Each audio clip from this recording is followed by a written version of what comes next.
And for more on this, I'm joined by academic Mariam Farida. Mariam, thank you so much for coming in.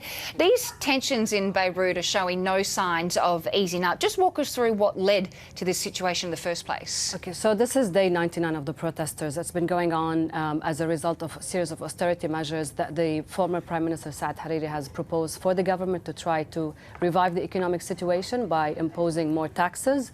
The protesters then took to the ground and they said, well, we don't want to impose more taxes. We've had enough of the corruption with the same corrupt leaders and elite-dominated leaders for the past 30 years. So that's what the protesters started, and they haven't left the streets since then. So it's been 99 days now. Some of the demands by the protesters have been met. There's been the resignation of Prime Minister Saad Hariri. There's been a change in the ministry. What more needs to happen to quell these protests? Well, the protesters did not just ask for the Prime Minister to step down. It was to have a new elections and a new government. So Saad Hariri, he did step down, and then they tried to form a new government, but he failed to do that because of different political disagreements between different factions, which led the country to this in the first place. Now, why the protesters are still on the ground is because their number one priority has not been met yet. The corrupt leaders are still holding major positions in the country, and the new elections have not been met. Now, there's been a new government, and it could be a sign of resolving the tension in the country, but it's still met with great skepticism from both the protesters and international community.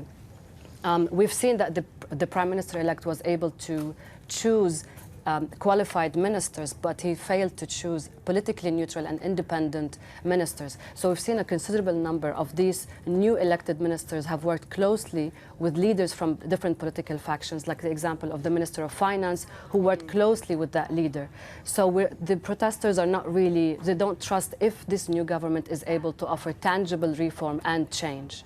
How far could these protests go? Could we reach civil war in this scenario? I don't think anyone wants to get things that far. No one wants to escalate violence, neither the protesters nor the government positions. What they're looking for is for this new government to propose a new action plan.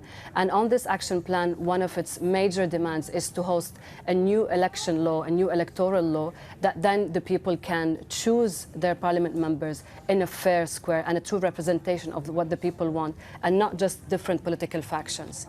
Some of the new group as part of the ministry have the backing of Hezbollah. What role, if any, do they play in this? Well, one of the skepticism towards this government is that it's because it's been orchestrated by Hezbollah and its alliance. And that's one of the reasons why countries such as the US has said we will not be supporting this government, because it's a government with the orchestration of Hezbollah. Now, these ministers are denying that they are necessarily affiliated with Hezbollah and its alliance, but we have seen reports of activity that they have done with that party. Now, whether or not this will stand in the way from them actually doing tangible things towards reform, this will yet to be seen in the next few days. I just wanted to pick you up there when you mentioned about the US. We've seen the US have one response in the EU. So two Western superpowers. The US have reportedly said that they would consider cutting aid.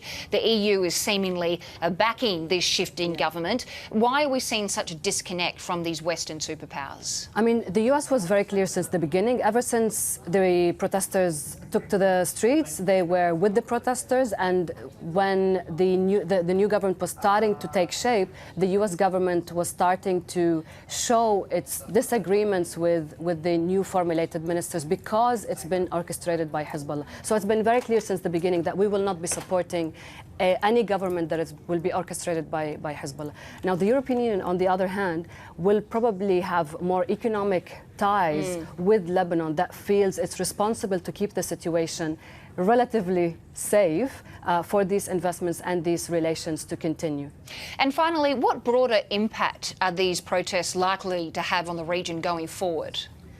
Well, I'll just simplify it for you. The tension in Lebanon can easily downspill to the region itself. And we know that the situation in Syria has not been resolved yet.